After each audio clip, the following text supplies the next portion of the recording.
Hi friends, welcome back. So Bloomberg recently did a really extensive interview with Donald Trump regarding economics and business. I want to go over that with you today. And also too, I want to preference this. I know people get really emotional when you talk about these kind of topics, but I just want to say this. If you want to get good at business and good at understanding the markets and good at navigating your life, just get used to, things that change. Sometimes a candidate you want wins, sometimes a candidate you want loses. Regardless, life goes on and you need to still continue to do business. So that's why we're looking at this. So if the guy wins, what's going to change? Let's take a look at what's going on here. So first is I keep seeing this around the market where this is from now, let's see, Goldman Sachs, Morgan Stanley, Barclays are all saying expect higher inflation if Trump wins. And essentially what they're talking about is higher tariffs. And it's just sort of what we've been talking about. And it's interesting because I understand this, guys. People who say, oh my God, Trump's my hero and all that stuff. I think they might expect inflation to go down, but early indications it may not, because again, he wants higher tariffs. So essentially, if you don't understand what this stuff is, if Trump's like, hey, I want to get in a trade war with China, and if we try to import goods from China, you may end up paying higher prices for said goods. So that's a real thing, especially if you take a look at something like a Walmart. They get a lot of their products from countries outside the USA. That's how they keep prices low. Another thing too that actually we'll go through this other stuff is Apple, Nvidia, Qualcomm. They all care about these things like, can we sell stuff to China? Can we not? Right? This is the kind of stuff that people talk about. What's going on in Europe and Asia? Right? Is Trump going to withdraw troops? Or is Europe and Asia going to have to fend for themselves? That's another concern. These are all real topics. And the thing is, guys, I understand it. I really do. For the average voter, they just focus on one or two very, very basic issues, and that's it. And their understanding of this extensive stuff that we talk about when we talk about, say, the presidency gets, I guess, ignored. And this is sort of why I want to go over this stuff with you guys. So yeah, so these are some of the questions you have. I will say, though, this is for any president in office. Regardless of what they say, they still always have to get whatever they want passed through Congress, right? So one person can't necessarily just wave their hand and everything changes the way that they want. But this is the kind of stuff that he would say. So we're talking Trumponomics, actually. And essentially he's saying here, low interest rates and taxes. So right, think about this. He wants to increase tariffs, lower your interest rates, and lower taxes. I think chances are that I would agree with the banks of Wall Street saying, yep, higher inflation. So that's an interesting one. And I don't, like I said, I don't think the people who are all in on Trump necessarily put that together. But this is what Wall Street's saying. Also says here, it's a tremendous incentive to get things done and bring business back to our country. Okay. He wants to drill more, regulate less, right? This is again coming from Trump. Shut the southern border. I think we already know that one. And squeeze enemies and allies alike for better trade terms. Squeeze enemies and allies alike. Okay. He'd unleash the crypto industry and rein in reckless big tech companies. In short, he'd make the economy great again. And they're kind of making a joke there. The other thing is too, which I think is really interesting, is they actually mention here that Trump does have a proclivity to lie. That's the language that was in the article. So the thing about Trump is he may make up numbers. He may say, I picked this person, they're the greatest of all time. I'm the greatest of all time. My presidency had the greatest growth of all time. Like he says this kind of stuff, and take that stuff with a grain of salt. But in terms of actual policy changes, yeah, I think he's probably going for this: lower interest rate, lower taxes, higher tariffs. And I would agree. Again, I just keep restating it because I don't think people realize that we're probably looking at higher inflation if he does win. The thing that's kind of interesting, though, is when he was talking about Taiwan and China and stuff like that. So, oftentimes in public, and this is sort of how people understand it, they'll just say, I'm tough on China, I'm tough on China. And that's what he says all the time. And it's interesting because the question I'd pose to you is if Trump is indeed tough on China, why would you be weak on defending Taiwan, right? So that's part of the discussion here. And so from Trump's, at least the indications that he's been giving is pull back troops from all where around the world. And so that's like, if you're tough on Putin, say, for example, why are we withdrawing troops from Ukraine? Or if you're tough on China, why are you taking away support from Taiwan? So that's the stuff that I would question. Whether or not we should get involved with these things, that's up for debate. And I'll let you guys make your decision on that. But I'm saying, this is how I'm reading what Trump's saying. And so it's something that I think, just have a reasonable conversation about it. The other thing too, which I think is interesting, is again, a lot of this stuff is repeated, but you got to make sure you understand what we're talking about here. Trump's views on economic message as best route to trouncing the Democrats in November, so he wants to win, of course. Republicans devoting the opening night of the presidential convention to the theme of wealth. He's betting that this unorthodox agenda of tax cuts, more oil, less regulation, higher tariffs, and fewer foreign financial commitments will appeal to enough swing state voters to hand him the election, right? So that's sort of the platform that they're going with. And then I thought it was kind of funny the way they said it. So let's not talk about personal fights, changing my policy shifts, weird social media stuff like that. Let's try to not talk about that, and let's not talk about what happened on January 6th. So, like I said, these are the kind of things that they'll try to push at the Republican National Convention, right? Focus on this stuff, don't talk about this other stuff. And it'll be interesting. I wonder when we get to the Democrat side if they'll just try to focus on this stuff, like, hey, Trump's crazy, look at January 6th and stuff like that, and maybe not talk about economic stuff. I don't know. What's fascinating though is that regarding the inflation thing, for me, in my opinion, I think that would be the biggest thing that should be on the agenda. What's interesting though, when you read through this stuff, Trump kind of evades those questions about how you're going to lower inflation, because some of the stuff actually doesn't add up. I'll give you an example, okay? And this is going to be a really touchy topic for a lot of people, but I just want to tell you the truth on it. Immigration, okay? Let's just be honest about immigration. So first, let's hear what Trump has to say. So, for example, he says here, and actually he's trying to appeal to Black and Latino voters, which is really interesting. That's something that they've mentioned here, specifically Black and Hispanic men. I could say it's Latino or Hispanic, whatever word you want to say, but he's going for that. He says here, this is Trump, or this is a paraphrasing actually. He believes harsh restrictions are key to boosting domestic wages and employment, okay? He characterizes immigration restrictions as the biggest factor of all in how he'd reshape the economy, with particular benefits for the minorities he's eager to win over. Quote, here's the quote. The Black people are going to be decimated by the millions of people that are coming into the country, he says. They're already feeling it. Their wages have gone way down. Their jobs are being taken by immigrants coming illegally into the country. And then this is also Trump says here, and then they refer to it as being apocalyptic language, but this is a quote. The Black population in this country is going to die because that's of what's happened and what's going to happen to their jobs. Their jobs are housing everything.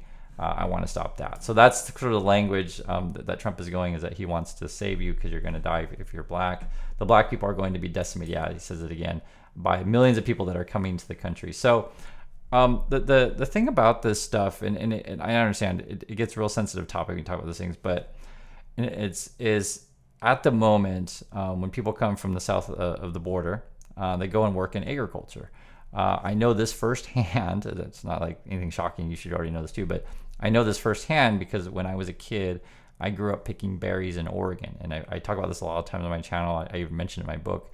And a lot of the co-workers were, illegal immigrants or illegal workers, illegal aliens, or whatever word you want to say, right? Document workers would be another way, but they're from south of the border, right? And do I know every one of them is illegal or illegal? I have no idea. I didn't check their papers. I was a 12-year-old kid. I had no idea. But I worked these farms. If you're, and this is a complicated topic, but if you want lower prices, you hire cheap labor. That is one way to do it, right? So then the farmers don't have to pay the workers so much, et cetera, right? You guys understand this. I hope it's pretty clear. If you want lower, hotel prices, you hire a bunch of cheap labor. It keeps your costs down. You want lower restaurant prices, et cetera. So, what happens is what if you remove that group of people and suddenly the business have to pay more? Now, the concept would be if it were to work, and who knows, would more Black and Latino people that are in the country legally, would they take up those jobs? Would the say for example, Black person living in whatever city say, hey, you know what, I can't find a job in my city, and I'm going to move and I'm going to go to an agricultural area and work that kind of job. For probably not a very good wage, but who knows, maybe it would be, it depends on maybe what state you're going to and what the minimum wage is there, but probably wouldn't be great. Because the thing is, these days, like something like McDonald's at many cities, they're paying a decent wage at McDonald's. And so then like the wage to get someone to do farm work opposed to McDonald's would probably have to go up. or any other types of things. So how would that control for inflation? Who knows? And this is sort of what the conversation was. And it was interesting because when you read through this stuff, it becomes really clear. And this is any politician out there. You come up with whatever talking points that sounds good to the audience and you get them to vote for you, but does it end up benefiting the economy as a whole, and doesn't do what you promise it to do, right? So for me, the inflation one I think is a big one that are feeling that a lot of people are feeling. And again, and that's the question I posed to you guys. So Trump would be saying, and I'm just kind of looking through this, and I'm just summarizing for you guys. If we can cut spending on military abroad, right, bringing our troops home or whatever like that, does that help inflation? Also, cut immigration as best as we can. Does that help inflation? The other question would be is like, how are you going to do it? One thing I would, Trump will say, I'll probably build a bigger wall or something like that. One thing I've always mentioned, if you really wanted to address that topic, talking about the immigration thing, you would just put heavy fines on the farmers that hire the illegal workers. And make it really tough for them to hire them. I think that would probably do it, but no one ever talks about that. It's not that popular of a thing to talk about. They just don't. I'm just saying it's a real thing. I mean, the way that we treat many farmers these days is actually we subsidize it. We pay farmers not to produce too much food, because if you overproduce food, it kills the market, right? So that's one thing, but no one ever really has honest talks about this stuff. I understand it's a really emotional issue and very charged. I'm fine talking about it. I think these are real topics. And then the other problem as well is I don't want to get into this too much, but it's just that like no one is honest about these things either, and that's also another big problem. Here's more. So Trump, he's talking about Taiwan and China. He says here, Taiwan took our chip business from us. I mean, how stupid are we? They took all our chip business. They're immensely wealthy. And it says here, what he wants is for Taiwan to pay the U.S. for protection. I don't think we're any different from insurance policy. Why are we doing this? Okay, so that'll be an interesting thing if you can get that from Taiwan or maybe Korea. I'm in Korea, right? If the Koreans or Taiwan will go for that, oh, okay, we'll pay you more money. Well, who knows, right? This is sort of how Trump talks. I think this kind of stuff is popular on the campaign trail when you talk like that, right? And people say, oh yeah, he's strong and stuff like that. So we'll see. Other things too as well. It says here, in addition to targeting China for new tariffs or of anywhere from 60 to 100%, he'd impose a 10% across the board tariff on imports from other countries. So not just raising imports on China, but imports from other places, right? And then it says here, citing familiar litany of complaints about foreign countries not buying enough U.S. goods. That's a tricky one, right? So if we're raising all the tariffs from, we'll say from France, and then they get in a trade war with France too, right? How's that going to help us sell goods to Europe? But as Trump supporters always like to say that Trump's a good business person. So we'll see. Remember earlier in the conversation that we had today where Trump was saying, I'm going to squeeze our enemies and our allies. Moreover, it says here, this is a quote, the European Union sounds so lovely. We love Scotland and Germany. It's come from Trump. We love all these places, but once you get past that, they treat us violently. Okay. He mentions reluctance in Europe to import U.S. automobiles and agricultural products as key drivers of more than $200 billion trade deficit, a statistic he considers a critical measure of economic fairness. So for Trump to say, for example, to be successful, theoretically, can you convince Europe to buy more of our cars and more of our food? We'll see. Part of the problem with this, and this is something that Americans probably don't know, this is just how it is. I got to level with you. Sometimes the food coming from the USA is poor quality. And I think, I want to say UK. If you guys are in the UK watching this, you can let me know which countries. But I remember there were protests. I want to think it's UK, but it could be a different country, but just let me know. But I remember there were protests because the worry was that the British government made a deal with the Americans to bring in American meat, but the American meat was bad, bad, like mad cow disease kind of bad. And the people are like, why'd you make that deal? We don't want to eat American meat, that kind of stuff. I can tell you here in Korea, the local domestic meat is actually pretty expensive. The Hanu is what we call it, but it's the local Korean meat. And then we also have meat from Australia and the US. People use US meat here and they use Aussie meat, but just it's perceived that the American meat's not as good. I can also just tell you, taste wise, the Korean meat's really, really good. It's different regulations, different feed that you give the animals, stuff like that. Food quality here generally tends to be much higher than what you find in USA. I'm sure there are any number of explanations of why that is, and I can't speak to Europe. So if you guys are in Europe, you can let me know. Like if you're in Germany, does the domestic meat from German sources is that better quality than the American meat? But that's been my experience. And also, like I said, I've seen protests on the US beef stuff. I know for Americans who've never heard this stuff, you'd be like, oh my god, I can't believe that, but it's a thing. The other thing too, which he talks about Taiwan more. There's other stuff too. It's interesting when he talked about Saudi Arabia and relations there. Trump says the same kind of stuff. He'll just say, I'm so much better at Saudi Arabia and foreign relations than Biden or Obama. I'm so much better. That's how he talks about himself. But what's fascinating about it, though, is that he doesn't come across quite so strongly against Saudi Arabia.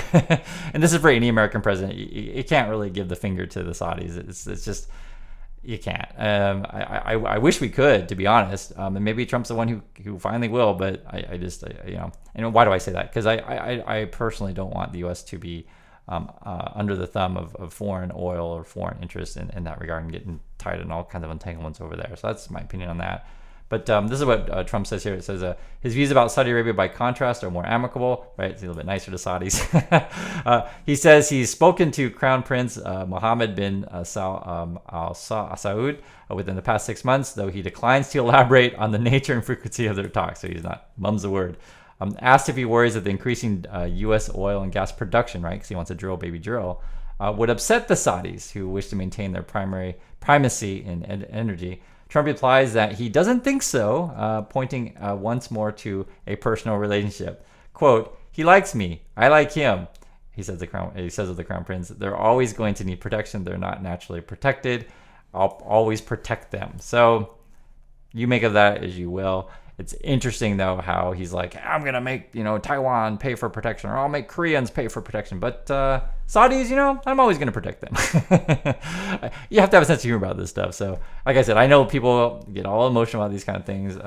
I've been around these kind of levels of power, and it's I don't know how to put it. It's laughable to me, but I have to understand, the world, how it works, and who's got the leverage and who doesn't. The one thing that's really interesting, Trump talks about Tim Cook, Apple, Timmy, right? And he's like, Trump speaks, so he's amicable with the Saudis, and then he's also nice to Tim Cook. Trump speaks fondly of Cook and reveals how Apple's CEO pressured him to relent. This is fascinating.